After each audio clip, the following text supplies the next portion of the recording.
पृथ्वी पर 8 अरब से भी ज्यादा लोग हैं, लेकिन कभी सोचा है कि हम सब रहते कहाँ हैं?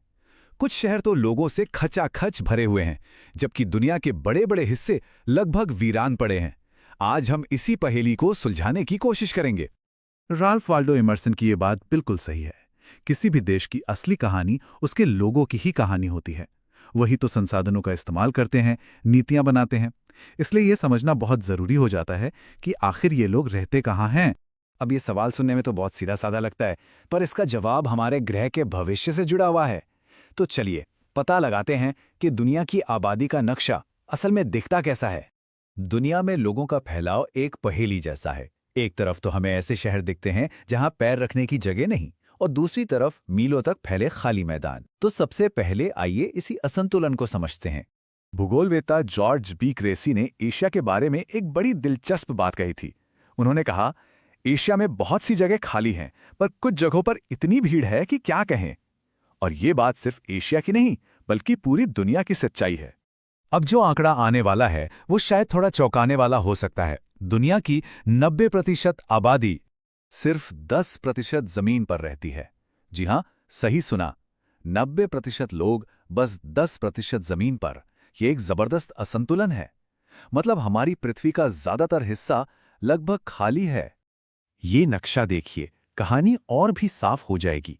ये जो गहरे रंग वाले इलाके दिख रहे हैं ना, दक्षिण और पूर्वी एशिया, यूरोप और उत्तर पूर्वी अमेरिका, बस यहीं पर दुनिया की ज्यादातर आबादी सिमटी हुई है, और बाकी का पूरा ग्रह लगभग खाली सा है। तो अगला सवाल ये उठता है कि भाई ऐसा है क्यों? वो कौन सी वजहें हैं जो तय करती हैं कि इंसान कहाँ बसेगा और कहाँ नहीं? इसकी सबसे पहली और सबसे बड़ी वजह है भूगोल। सोचिए, एक इंसान को बसने के लिए क्या चाहिए? सबसे पहले तो पानी। इसीलिए दुनिया की बड़ी बड़ी सभ्यताएं नदी घाटियों में ही पनपी। फिर चाहिए समतल जमीन जिस पर खेती हो सके, घर बन सके, साथ में अच्छा मौसम और उपजाऊ मिट्टी। जहां ये सब मिलता है वहां बस्तियां बस जाती हैं। पर कहानी सिर्फ भूगोल पर ही खत्म नहीं होती। इसके ऊपर आते हैं हम इंसानों के बनाए हुए कारण, जैसे आर्थिक वजह। जहां इंडस्ट्री होती है, नौकरी के मौके होते हैं, शहर अपने आप बसने लगते हैं। फिर सामाजिक और राजनीतिक कारण भी हैं। कुछ जगह धार्मिक महत्व की वजह से लोगों को खींचती हैं, तो कहीं राजनीतिक अशांति लोगों को अपना घर छोड़ने पर मजबूर कर देती है। अच्छा, अभी तक तो हमने ये देखा कि लोग कहाँ रहते हैं। अब जरा ये समझते हैं कि किसी भी जगह की आबादी वक्त के साथ बदलती कैसे है। देखिए, किसी भी जगह की आबादी का हिसाब किताब 3 चीजों पर टिका होता है। जन्म दर, यानी कितने बच्चे पैदा हो रहे हैं, मृत्यु दर, यानी कितने लोगों की मौत हो रही है, और प्रवासन, मतलब कितने लोग उस जगह पर आ रहे हैं या वहां से जा रहे हैं।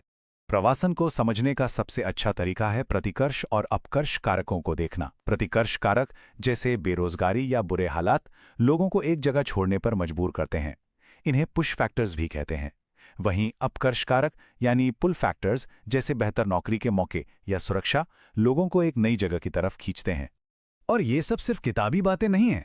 हर रोज हम खबरों में देखते हैं कि कैसे लोग बेहतर जिंदगी की तलाश में या फिर मुश्किलों से बचने के लिए एक जगह से दूसरी जगह जाते हैं। ये तो एक लगातार चलने वाली इंसानी कहानी है। चलिए अब थोड़ा जूम आउट करते हैं और देखते हैं कि इंसानों की आबादी में ऐतिहासिक रूप से इतनी बड़ी बढ़ोतरी हुई कैसे। इस टाइमलाइन को जरा ध्यान से देखिए। इंसान को 1 अरब तक पहुंचने में लाखों साल लग गए, जो हुआ सन 1804 में। लेकिन फिर अगला अरब जुड़ने में सिर्फ 123 साल लगे। और उसके बाद तो रफ्तार देखिए, 1927 से 1974 तक, यानी सिर्फ 47 सालों में आबादी 2 अरब से बढ़कर 4 अरब हो गई। ये एक तरह का जनसंख्या विस्फोट था। इस पैटर्न को समझाने के लिए एक बहुत ही महत्वपूर्ण सिद्धांत है, जिसे जनसंख्यिकीय संक्रमण मॉडल या डेमोग्राफिक ट्रांजिशन मॉडल कहा जाता है। ये बताता है कि जैसे जैसे कोई समाज विकसित होता है, उसकी आबादी कैसे बदलती है। ये मॉडल आप कह सकते हैं 3 हिस्सों की एक कहानी है। पहले स्टेज में जब समाज पिछड़ा होता है तो जन्म और मृत्यु दर दोनों ज्यादा होते हैं, इसलिए आबादी धीरे धीरे बढ़ती है। दूसरे स्टेज में स्वास्थ्य सेवाएं बेहतर होती हैं, मृत्यु दर तो गिर जाती है, पर लोग बच्चे ज्यादा पैदा करते रहते हैं। और बस यही होता है जनसंख्या विस्फोट। आखिर में तीसरे स्टेज में समाज शिक्षित और संपन्न होता है, जन्म दर भी गिर जाती है और आबादी स्थिर हो जाती है। यही मॉडल हमें समझाता है कि आज दुनिया में कुछ देशों की आबादी इतनी तेजी से क्यों बढ़ रही है, जबकि विकसित देशों में यह या तो स्थिर हो गई है या घट रही है। हर देश इस सफर के एक अलग पड़ाव पर है। तो इन सभी बातों को देखते हुए हमारे ग्रह का भविष्य कैसा लगता है, ये हमें कुछ बहुत बड़े सवालों की ओर ले जाता है। आज से 200 साल से भी पहले एक विचारक थे, थॉमस माल्थस, और उन्होंने एक बहुत ही डरावनी भविष्यवाणी की थी। उन्होंने कहा था कि इंसानों की आबादी हमेशा खाने के उत्पादन से ज्यादा तेजी से बढ़ेगी, जिसका नतीजा होगा अकाल, बीमारियां और युद्ध। अब माल्थस की इस चेतावनी से बचने के लिए दुनिया भर की सरकारों ने जनसंख्या को नियंत्रित करने के कई उपाय अपनाए हैं। इनमें परिवार नियोजन, शिक्षा का प्रसार और बेहतर स्वास्थ्य सेवाएं शामिल हैं, ताकि लोग सोच समझकर छोटे परिवार का विकल्प चुनें। तो कुल मिलाकर सबसे जरूरी बात यह है कि अगर हमें अपने ग्रह के संसाधनों को बचाना है, तो हमें बढ़ती आबादी और हमारे उपभोग के तरीकों के बीच एक संतुलन बनाना ही होगा।